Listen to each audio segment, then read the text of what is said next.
रीवा संभाग के 2 दिवसीय दौरे के लिए नेता प्रतिपक्ष उमंग सिंघार शनिवार को रीवा पहुंचे। सर्किट हाउस में पत्रकारों से चर्चा की। इसके बाद कांग्रेस कार्यकर्ताओं से मिलकर मऊगंज, सीधी और फिर सिंगरौली के लिए रवाना हो गए। मीडिया से बातचीत में कहा कि बांग्लादेश में हो रही हिंदुओं पर हिंसा के मामले में उमंग सिंघार ने कहा कि भाजपा देश में हिंदुओं के नाम पर राजनीति कर वोट लेती है, लेकिन बांग्लादेशी हिंदुओं की मदद के लिए क्यों आगे नहीं आ रही है। वहां हिंदू मारे जा रहे हैं, लेकिन प्रदर्शन यहां पर किए जा रहे हैं। सिंगरौली को लेकर कहा कि सिंगरौली देश में सबसे प्रदूषण वाला जिला बनता जा रहा है, दिल्ली के बाद दूसरे नंबर पर आ गया है। निश्चित रूप से यहां के रहवासियों का भविष्य में रहना मुश्किल हो जाएगा। यहां सिर्फ खदानें रह जाएंगी, जिससे लोगों को विस्थापित होना पड़ेगा। उन्होंने कहा कि इतनी सारी कंपनी आई, कहीं 32 लाख रुपए दिए जा रहे हैं तो कहीं 3 लाख रुपए एकड़ मुआवजा दिया जा रहा है। देश के अंदर कुछ पूंजीपति सरकार के साथ मिलकर अपना काम चला रहे हैं। सिंघार ने कहा कि अगर जल्द ही कुछ नहीं किया गया तो सिंगरौली से लोग पलायन कर जाएंगे। नेता प्रतिपक्ष ने कहा कि रीवा संभाग के अंदर 50% भूमि में बोवनी नहीं हुई क्योंकि खाद नहीं मिली। कृषि मंत्री को पता ही नहीं खाद कौन देता है। पिछले 4 साल से सरकार बहाने कर रही है। क्या सरकार के पास किसानों के लिए पैसा नहीं है? मुख्यमंत्री लंदन घूम रहे हैं और डायनासोर के अंडे देख रहे हैं। किसान खाद के लिए परेशान हैं। उन्होंने कहा कि रीवा में मरीजों को मुफ्त दवा नहीं मिल पा रही है। स्वास्थ्य विभाग में करोड़ों का घोटाला हुआ है। भारतीय जनता पार्टी की सरकार को 13 दिसंबर को 1 वर्ष हो जाएगा, जो विकास और वादों पर विफल रही। उन्होंने कई अधिकारियों को भाजपा का गुलाम बताया। नेता प्रतिपक्ष ने कहा कि इन सभी मुद्दों को लेकर 16 तारीख को जनहितैषी घेराव करेंगे और विधानसभा में भी सवाल करेंगे। उन्होंने आगे कहा कि मैं उप मुख्यमंत्री को कहूंगा, अगर प्रदेश नहीं संभाल सकते तो आप अपना गृह जिला तो संभाल लें। स्वास्थ्य विभाग में जांच के नाम पर करोड़ों का घोटाला चल रहा है। कमीशन का खेल हो रहा है। प्रदेश के अंदर जिस तरह कर्ज लिए जा रहे हैं, उस हिसाब से युवाओं को नौकरी, किसानों को खाद, महिलाओं को कुछ नहीं मिल रहा है। प्रेस कॉन्फ्रेंस में हमारे भाई, हमारे कमलेश्वर पटेल जी, CWC मेंबर, सम्मानित अध्यक्ष जी, सम्मानित संगठन मंत्री, सम्मानित साथियों और सम्मानित आप सभी पत्रकार बंधु, सबसे सर्वप्रथम रास्ते खराबी होने के कारण देर से आया, इसके लिए मैं माफ़ी चाहता हूँ। और इस रास्ते से शुरुआत करता हूँ कि सिंगरौली देश के एक नक्शे पे सबसे प्रदूषण वाला जिला बनता जा रहा है। दूसरे नंबर पे तो आ गया दिल्ली के बाद। मैं समझता हूँ कि एक कोयले की राजधानी होने, मध्य प्रदेश की राजधानी होने के कारण कोयले की, जहाँ पर वहाँ जो प्रदूषण का हाल है, निश्चित तौर से वहाँ के लोगों, रहवासियों के लिए एक भविष्य के अंदर मुश्किल वाली जगह हो जाएगी, जहाँ पर रहना बड़ा दुभर होगा। रिश्ते कैसे होंगे, नाते कैसे होंगे, परिवार कैसे बसेंगे। लगता है कि सिर्फ खदानें रह जाएगी, वहाँ से रहने वाले लोग को विस्थापित होना पड़ेगा। विस्थापन देखा मैंने वहाँ पर। इतनी सारी कंपनियाँ आई, चाहे अडानी की कोल माइंस हो, चाहे अन्य की कोल माइंस हो, चाहे जेपी की हो। इन लोगों ने वहाँ पर अपनी अपनी नीतियाँ बनाई। कलेक्टर ने जो निर्धारण करना चाहिए गाइडलाइन के अनुसार, निर्धारण किए, उसकी किसी ने, राज्य सरकार ने समीक्षा नहीं करी। और कहीं पे अगर 32 लाख रुपए दिए जा रहे तो कहीं 3 लाख रुपए दिए जा रहे 1 एकड़ के। ये मैंने वहाँ पे देखा। और ऐसे लोगों को देखा जो आज जिनके घर तोड़ दिए गए, पूरी की पूरी बटालियन लगा के, पुलिस की, SF की बटालियन लगा के घर तोड़ दिए गए। लंबई करके, क्या नाम था, लंबई करके एक जगह है, उस गांव में बेचारी एक बुजुर्ग महिला मिली। कई गांव के लोग मिले, दलित समाज के लोग थे। वो आज पन्नी लगा के आज उन जंगलों में रहना पड़ रहा है, जिसमें कि जो उनकी कई पीढ़ी वहाँ पे रह चुके, वहीं काबिज थे वो लोग, और उनको बेदखली की कार्रवाई की गई। और लेकिन कानून और नियम है कि अगर कोई वहाँ पे रह रहा है, अगर सरकारी ज़मीन पे भी रह रहा है तो उसके घर का उसको मुआवजा मिलेगा। लेकिन सरकार ने नहीं दिया। ये सीधे सीधे मनमानी दिखती है कि किस प्रकार से दबाव के अंदर मोहन यादव की सरकार काम कर रही है। मुझे लगता है कि देश के अंदर मोदी के साथ अडानी सेफ है, मध्य प्रदेश के अंदर मोहन यादव के साथ अडानी सेफ है। और निश्चित तौर से एक दुख के दर्द की बात है, और मैं ये कहना चाहता हूँ कि सिंगरौली को सरकार वापस सिंगूर बनाने की बात कर रही है। मैं नहीं चाहता हूँ कि सिंगूर बने, क्योंकि अगर इस प्रकार की स्थितियाँ रहेगी तो सरकार के लिए बड़ी चिंताजनक रहेगी। कांग्रेस पार्टी की ओर से हम यही कहना चाहते हैं कि ऐसे कई मामले जो सामने आए, चाहे विस्थापन के आए गड़बड़ियाँ, जिस प्रकार से अधिकारी मिलके वहाँ विस्थापन की इसमें सही लोगों को न्याय नहीं मिल पा रहा, और कोयले की जिस प्रकार से चोरी हो रही है, झारखंड से कोल डस्ट आती है, कोयलों के अंदर मिलके वो जाती है, तो ये भी एक कोल इंडिया की एक सामने आई बात। तो ऐसे कई घोटाले जो सामने देखने को मिले, इसकी मैंने प्रशासन से भी सुबह चर्चा करी थी, उनसे भी पूरी जांच रिपोर्ट मांगी है, उन्होंने उनका पक्ष रखा, लेकिन मैं समझता हूं कि इसको मध्य प्रदेश में विधानसभा में भी उठाएंगे, और आने वाले समय में कांग्रेस पार्टी को आवश्यकता पड़ी तो वहाँ की जनहित के अंदर आंदोलन भी करेंगे।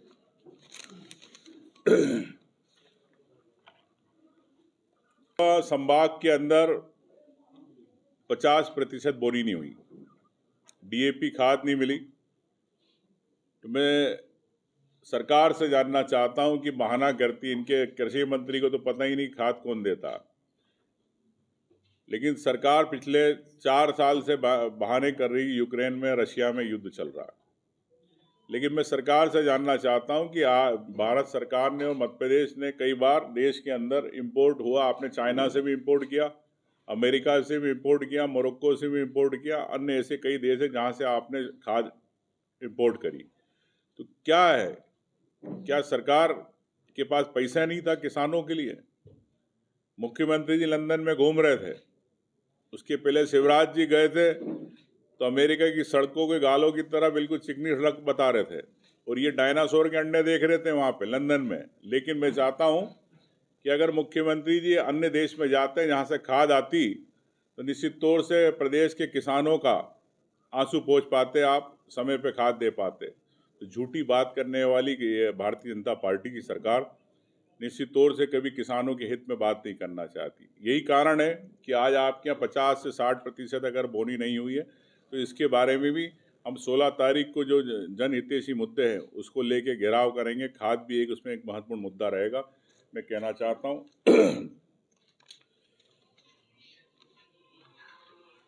साथियों, अब जिस प्रकार से गए बार आया था, मैंने देखा कि कोरेक्स का तो यहाँ पर व्यापार चल ही रहा है।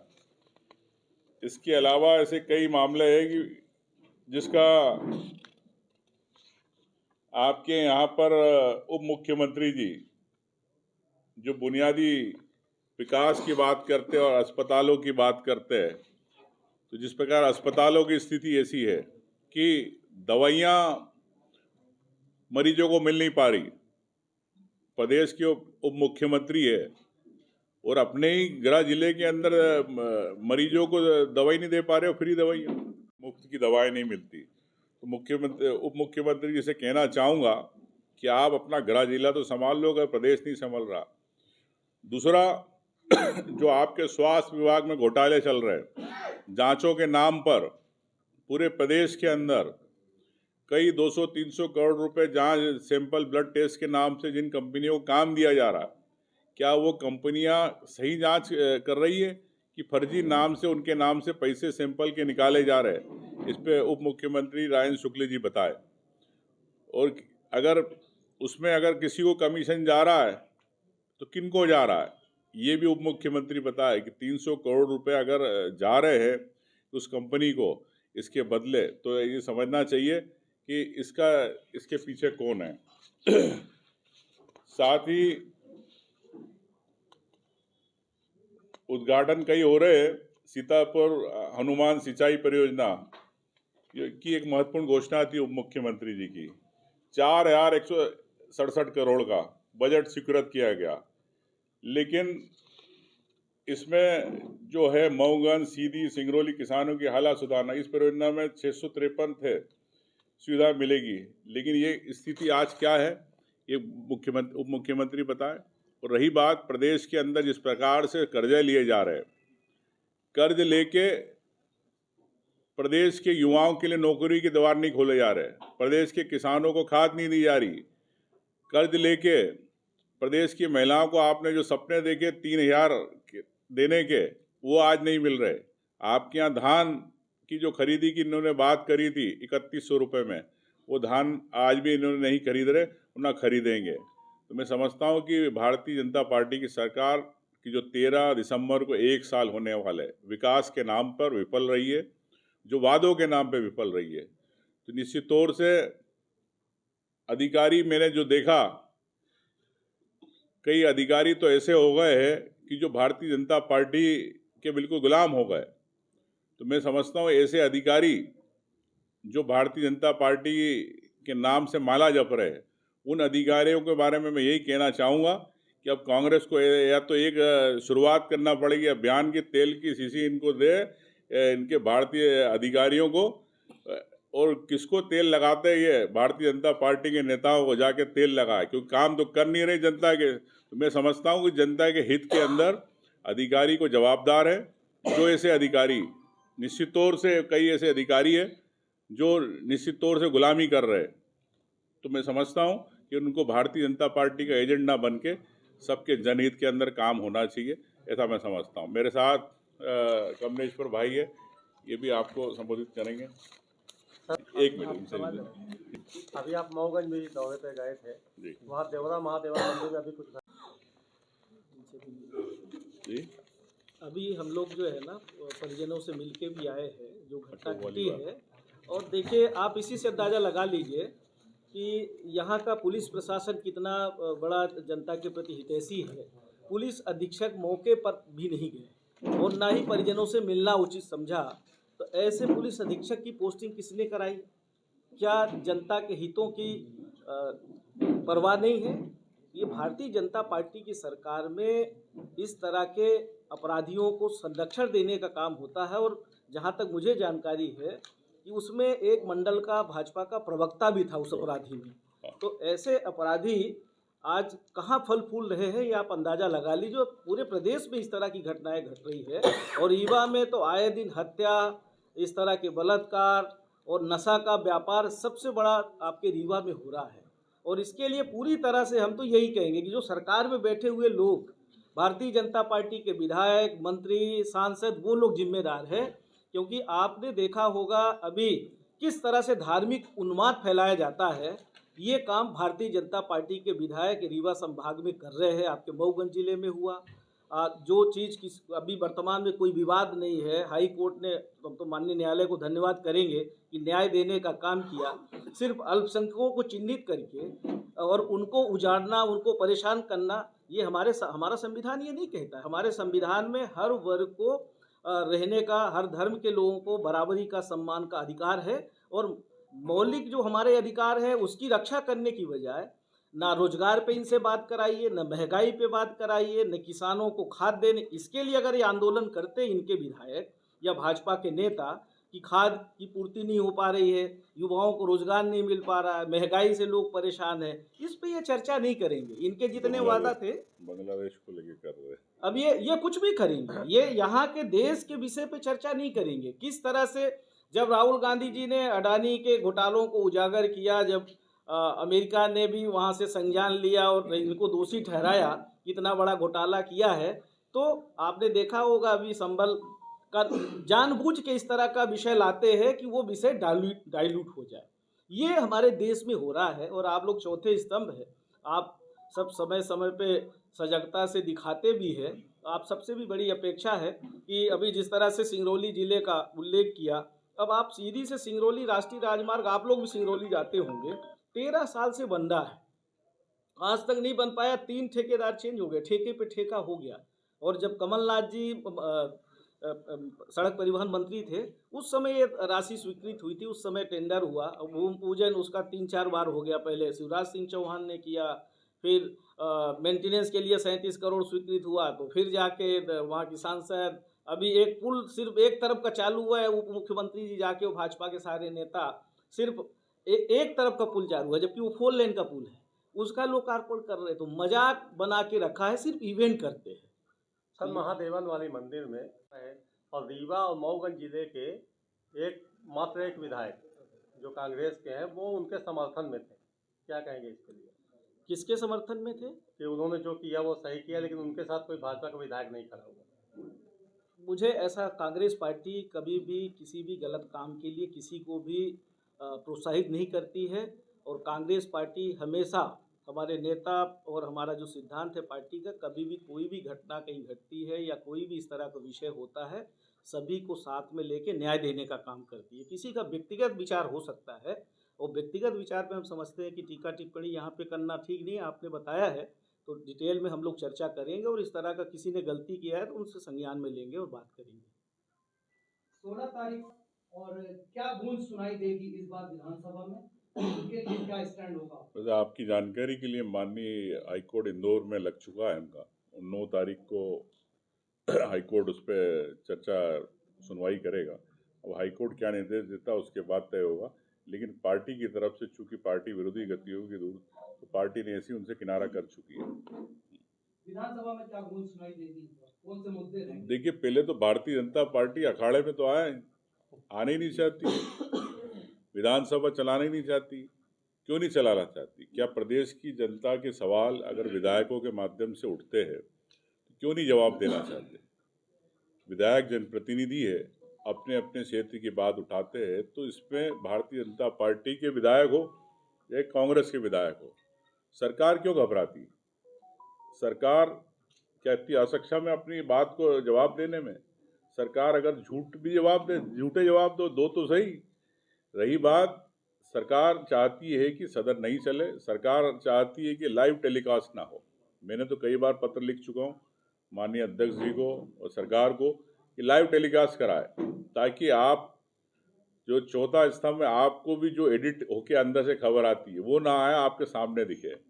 लेकिन सरकार डरी रहती है। सरकार को लगता है कि हम जो वादे पूरे नहीं कर पा रहे, हम जनता के लिए काम नहीं कर पा रहे, जो घोटाले हैं प्रदेश के वो सामने आएंगे, इसलिए घबराती है। आपकी जानकारी के लिए लोकायुक्त के प्रतिवेदन 2013 से लंबित पड़े, सरकार क्यों नहीं पटल पे लाना चाहती? इतने सारे घोटाले हो गए, इसका मतलब घोटालों की परतें ऊपर आएगी। और आपकी सरकार थी, आपके मंत्री थे, आपके अधिकारी थे, तो इन सब चीज़ों से सरकार भगती है। इसलिए मैंने मोहन यादव जी को मोहन यादव कहता हूँ, कुछ बोलते तो है नहीं। बात विधानसभा में कहनी है, विधानसभा में हम कहेंगे। और चाहे हमने पहले नर्सिंग की बात करी, चाहे आपके संविदा शिक्षकों की बात करी है, ऐसे कई मामले हैं और कई हमारे साथी विधायकों ने इस पे सब पे प्रश्न लगाए। बात आती कि सरकार जवाब तो दे, सरकार क्यों नहीं जवाब देना चाहती किसी विषय पे? आपके पीछे जो प्रेस वार्ता मैं पंडित सॉरी हिंदू राष्ट्र बनाए जाने की मांग बड़ी तेजी के साथ उठ रही है। अरे, हिंदू राष्ट्र की बात करते हैं, बांग्लादेश के अंदर जो हिंदू मर रहे हैं उसके लिए क्या कर रही भारतीय जनता पार्टी बताए? यहाँ पे प्रदर्शन करती है, बांग्लादेश के लिए क्यों नहीं करती है? क्यों नहीं कूच करते? क्यों नहीं मोदी प्लेन तैयार करे? पूरी कांग्रेस तैयार है लड़ने के लिए, बैठे गूंगे बन के सबकी सब। कहाँ गए अब हिंदुओं की बात करने वाले? क्यों चुप है? ये सिर्फ ध्यान भटकाते हैं, अडानी का घोटाले से ध्यान भटकाना चाहते हैं, इसलिए आप यहाँ पर बांग्लादेश की बात कर रहे हो। आप मणिपुर में घटनाएं इतनी बड़ी घट रही, इतनी घटनाएं घट रही, लोग रोज मर रहे हैं, समय नहीं, क्यों नहीं? तो ये देश के अंदर सांप्रदायिकता का माहौल बना के सिर्फ वोट की राजनीति करना चाहते। देश में विकास को लेके बात नहीं होती, विकास को लेके चर्चा नहीं होती। इतने हजारों करोड़ के घोटाले हो रहे हैं, तो उस पर आज क्यों नहीं बात हो रही है? मैं ये समझना चाहता, देश ये जानना चाहता है कि मोदी जी, आप विदेशी कंपनियों को, विदेशी देशों को लाखों करोड़ों रुपए के तो काम देना चाह रहे हो, चाहे आप किसी पनडुब्बी का देना चाह रहे हो, किसी को बुलेट ट्रेन देना चाह रहे हो, किसी को न्यूक्लियर डील के देना चाहते हो, लेकिन देश में महंगाई कब कम होगी बताए? आपकी जानकारी के लिए आज देश का बजट 46% डेफिसिट पे है, उस पर क्यों नहीं मोदी बोलना चाहते कि कर्ज लेके सरकार ले रही है। तो सरकार कर्ज लेके, चाहे डबल इंजन की सरकार हो, दिल्ली की हो, चाहे भोपाल की, मध्य प्रदेश की सरकार हो, दोनों घी पी रहे हैं। धन्यवाद। मुद्दों को लेके आप 16 तारीख को इसीलिए कांग्रेस ने चरणबद्ध रखा है। 16 तारीख को हम घेराव करेंगे, प्रदेश व्यापी स्तरीय घेराव है, और उसी बात को लेके हम विधानसभा के अंदर चर्चा करेंगे। तब तक असली और नकली खाद लेकर किसान भूमि कर ले, फिर आपके आंदोलन का उसका क्या महत्व है? देखिए, हम तो रोज कह रहे हैं, अगर आप जानना चाहते हैं तो रोज आप देख सकते हैं कि मीडिया के माध्यम से आप सब है पत्रकार बंधु रोज बात कर रहे हैं, लेकिन सरकार को मुहैया कराना, सरकार को इंपोर्ट करना है। सरकार ने क्यों नहीं इंपोर्ट किया, सरकार बताए। नहीं उमंग जी, आप मीडिया की बात करते हैं, ट्विटर की बात करते हैं, फेसबुक की जमीनी स्तर पर बताइए आप क्या करते हैं आपकी पार्टी के अंदर जमीनी स्तर पर। मैं वही आपसे कह रहा हूँ, जब किसानों की बात हुई थी तो हमने पूरे ट्रैक्टर रैली के माध्यम से किसानों की बात करी थी। हर जिले में ट्रैक्टर रैली हर जिले में गए, न्याय यात्रा। आपकी पार्टी की स्थिति वर्तमान में है, लगता है कि आप लोग मैं आपके सवाल का जवाब दे रहा हूँ, माननीय, आप सवाल का जवाब लीजिए। तो मैं आपसे यही कहना चाहता हूँ, चाहे किसान की बात हो, उसके लिए भी न्याय यात्रा निकाली, वो किसानों को लेके पार्टी ने घेराव भी रखा, और जो जन मुद्दे, चाहे युवाओं की नौकरी की बात हो, चाहे महिलाओं की बात हो, उन सबको लेके पार्टी घेराव। हमारा काम है सरकार को जगाना, घंटी बजाओ, सरकार जागे। अब सरकार नहीं जागे तो कुंभकर्ण बन जाए तो क्या करेंगे।